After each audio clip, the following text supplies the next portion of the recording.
और दोस्तों, यहाँ बैठी और घर में बैठी पर्दा नशीं माँ और बहनों और तमाम नौजवान साथियों, मैं अल्फाजुद्दीन भाई के रिक्वेस्ट से कलकत्ता से आप लोगों से बात करने आया हूँ। तो मैं आप सबका, अल्फाजुद्दीन भाई का, मंच पर बैठे माजिद भाई, हाजी साहब, पांचकुड़ा पूर्व के लीडर डॉक्टर साहब, हसीबुल भाई और आप सबका मैं शुक्रिया अदा करता हूं। और हम सब के बीच जो अभी अभी हम सब के आइकॉन पांचकुड़ा पूर्व मेदिनीपुर जिला के और पश्चिम बंगाल के सबसे उभरते हुए लीडर, हम सब के हर दिल अजीज जनाब सैयद रूहुल अमीन साहब भाईजान का वेलकम और स्वागत करता हूं। एक बार जोरदार ताली उनके लिए दिया जाए।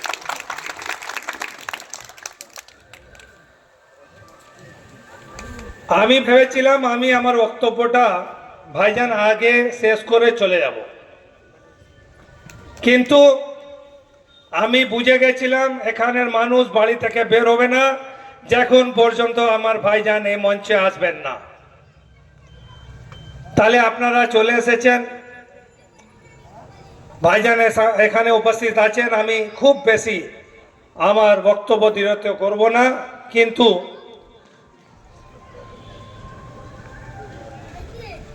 দুটা পার্ট আপনাকে বলে যাব। একটা, আজকে এই ইলেকশনে আমার একদিকে হচ্ছে তৃণমূল কংগ্রেস আর একদিকে হচ্ছে ভারতীয় জনতা পার্টি, এই তো।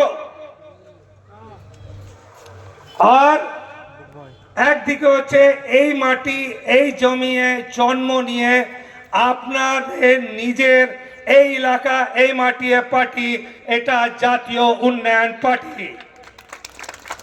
এটা আপনাদের পার্টি তো, এখানে জন্ম হয়েছে তো।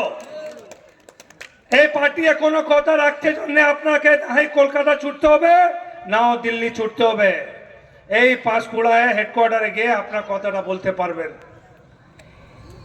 আজকে এই ঐতিহাসিক যে ডিজাইন এখানে হয়েছে, প্রথমবার পশ্চিমবঙ্গ মাটিতে একটা রাষ্ট্রীয় পলিটিক্যাল দল জন্ম হয়েছে, তাহলে এই মাটিতে হয়েছে। আমরা সেটা ওখান থেকে প্রেরণা নিচ্ছি। যবে 1942-তে এখানে আপনাদের এই মাটিতে একটা ইংল্যান্ডকে চ্যালেঞ্জ করার জন্য এই মাটিতে একটা জাতীয় সরকার প্যারালাল গভর্নমেন্ট ফর্ম করা হয়েছিল, আর চোখে চোখ মিলিয়ে বলে দেওয়া হয়েছিল ইংল্যান্ডকে আপনাকে এখানে আসতে হবে না, এখানে মাটি, এখানে লোক, এখানে সরকার নিজে চালিয়ে নেবে। তাহলে ওই ক্ষমতা কি আজকে এখানকার মাটি এ লোকের নেই? এই কথাটা জবাব দিতে হবে আগামী ইলেকশনে। এবার কে কি বলছে আমি ওই দিকে যাচ্ছি না, কিন্তু আজকে পরিমাণ করে যাব যে তৃণমূল আর বিজেপি একসঙ্গে আছে। এই মঞ্চ থেকে আজ আমি প্রমাণ করে যাব। আপনারা যেখানে আছেন আপনি ওখানে কান খুলে আমার কথা শুনবেন। আপনার লিডার তৃণমূল কংগ্রেসে যখন ভোট চাইতে আসবে, আপনার বিজেপি প্রার্থী যখন ভোট চাইতে আসবে, আমার কথাটা এটা জিজ্ঞেস করবেন। যদি ওরা জবাব দিয়ে দেয় তাহলে ওদেরকে ভোট দিয়ে দিবেন। সব থেকে আগে ওরা বলছে আমরা এসেছি ভোট কাটতে। আমি প্রমাণ করে যাচ্ছি বিজেপি আর টিএমসি একটাই দল। নাম্বার 1 একটা একটা করে লিখে নিন। আজকে এই পশ্চিমবঙ্গ কত সিট আছে ভাই? আমার 295 এমএলএ সিট আছে তো পশ্চিমবঙ্গতে। 294 এমএলএ সিট আছে। 294-টে জাতীয় উন্নয়ন পার্টি লড়ছে 6টা সিট। 6টা সিট তো। আর এরা বলছে এটা বি টিম। আচ্ছা, আসামে ইলেকশন হয়েছে আপনারা জানেন তো। এই 9 এপ্রিল ইলেকশন হয়েছে, 4 তারিখ একসঙ্গেই রিজাল্ট ডিক্লেয়ার হবে। কত এমএলএ আছে আসামে বিধানসভাতে জানেন? 126, 126। 126-এর মধ্যে তৃণমূল কংগ্রেস ওখানে গিয়ে 22টা আসনে প্রার্থী দিয়েছে। যদি আমরা এখানে বি টিম, তাহলে ওখানে তৃণমূল কংগ্রেস আসামে গিয়ে যেখানে আপনার বিজেপির সামনে, কংগ্রেসের সামনে লড়াই, যে হেমন্ত বিশ্ব শর্মা হাজার হাজার বাঙালিদেরকে তাড়িয়ে দিচ্ছে আসাম থেকে, ওই হেমন্ত বিশ্ব শর্মাকে সোজা রাস্তা করে দিতে তৃণমূল কংগ্রেস 22টা আসনে কেন ক্যান্ডিডেট দিয়েছে, এটা জিজ্ঞেস করবেন আপনার তৃণমূল প্রার্থীতে। আপনার তৃণমূল প্রার্থীকে জিজ্ঞেস করবেন, যদি এখানে 295 থেকে মাত্র 6টা সিট, কত পার্সেন্ট হয়? 0.5%। আর 126 সিটে 22টা আসনে এমএলএ সিট ওখানে দিয়ে কার সুযোগ করে দিচ্ছেন আপনি বলুন মশাই। যদি আপনি জবাব দিয়ে যাবেন, তাহলে আমরা সবাই মিলিয়ে একসঙ্গে তৃণমূলকে ভোট দিয়ে দিব। আপনি বলুন। এটা একটা।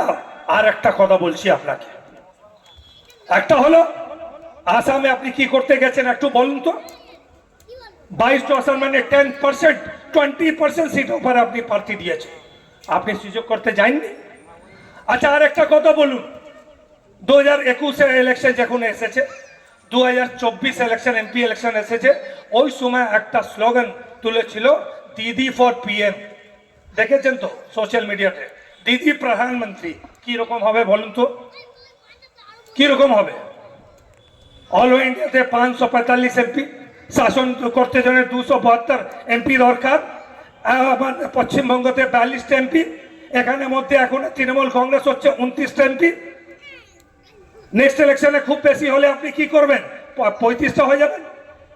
এটাই তো হবে। 35টা এমপি হয়ে আপনি কি রকম প্রধানমন্ত্রী হবেন, এটা একটু বলে দেন।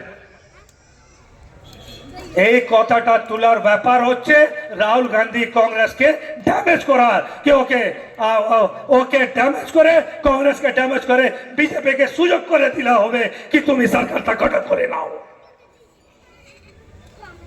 35টা 30টা 42টা এমপি মেনে নিচ্ছি, আপনি 42টা এমপি জিতে গেছেন। 42টা এমপি নিয়ে 272 সিটে আপনি কিরকম প্রধানমন্ত্রী হবেন? কি আপনাকে নরেন্দ্র মোদী প্রধানমন্ত্রী করবে নাকি? হ্যাঁ, দুটোই তো দল, একটা হচ্ছে বিজেপি, একটা হচ্ছে কংগ্রেস। এই তো ইউপি আর এনডিএ।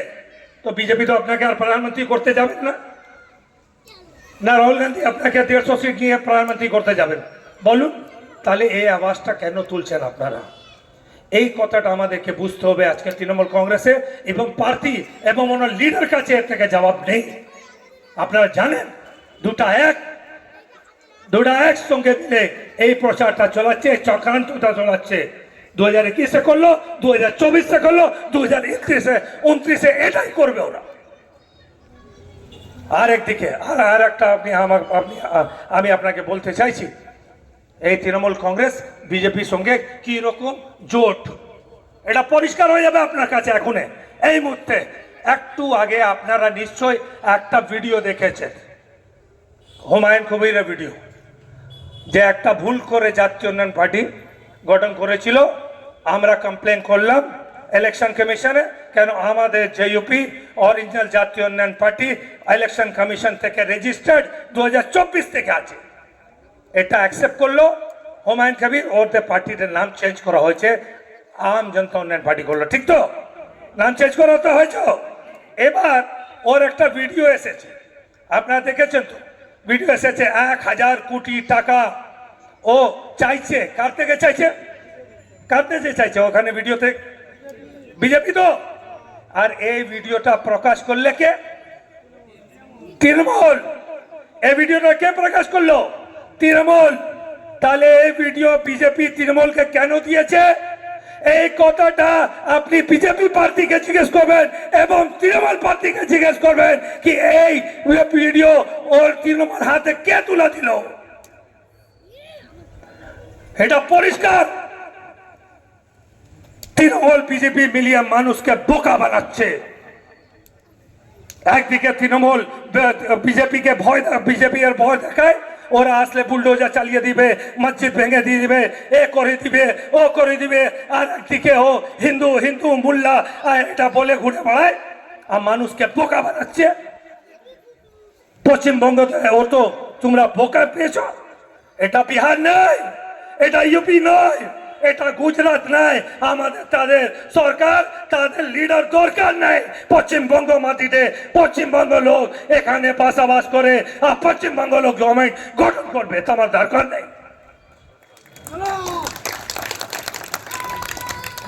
এবার তৃণমূল থেকে চলে আসুন ভাজপা। এটা বলে আমার বক্তব্যটা শেষ করে দিব। শুনুন, এই কদিন আগে যোগী আদিত্যনাথ এসেছিল তো, কে এসেছিল?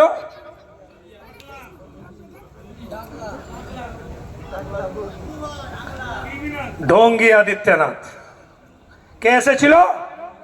ঢঙ্গি আদিত্যনাথ।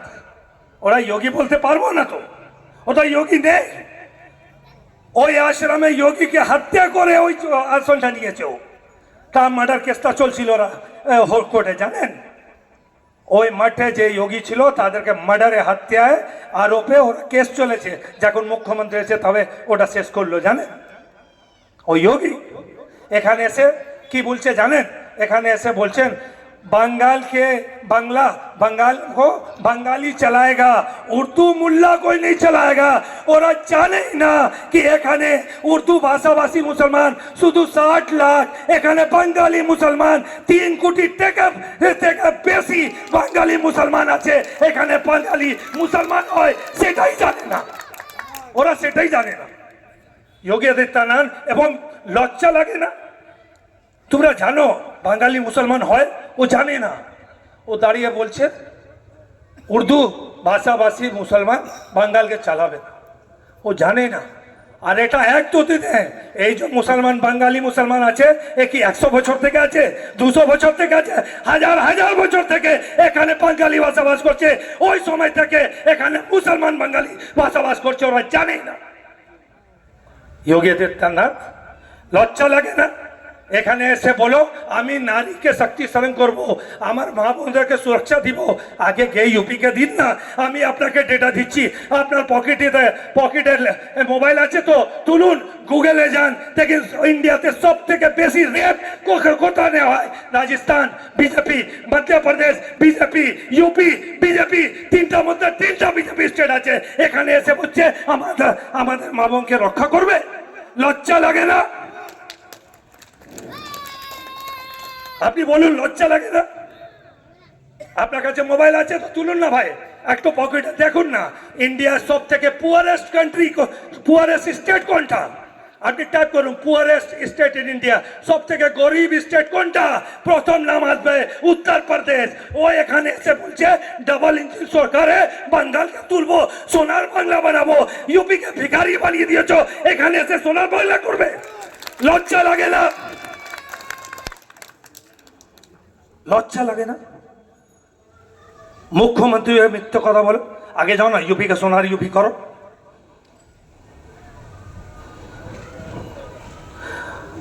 আর একদিকে আমাদের হোম মিনিস্টার অমিত শাহ এসেছে, 1 সপ্তাহ থেকে এখানে আছে, জানেন? 1 সপ্তাহ থেকে অমিত শাহ ঘুরছে। সবচেয়ে প্রথম কথা কি বললো জানেন? কে আমাদের বিজেপি সরকার আসলে সব থেকে আগে আমরা বাংলাদেশি দেখে এখান থেকে পাঠিয়ে দিব বাংলাদেশ, এটা বললো তো। আমার কাছে ডেটা আছে, আপনিও মোবাইলে মেরে দেখে নিন। যদি মিথ্যে কথা হয় আমি এখান থেকে এই স্টেজ মঞ্চ এখন ছেড়ে চলে যাব। মোবাইল বাইরে করুন আর দেখুন,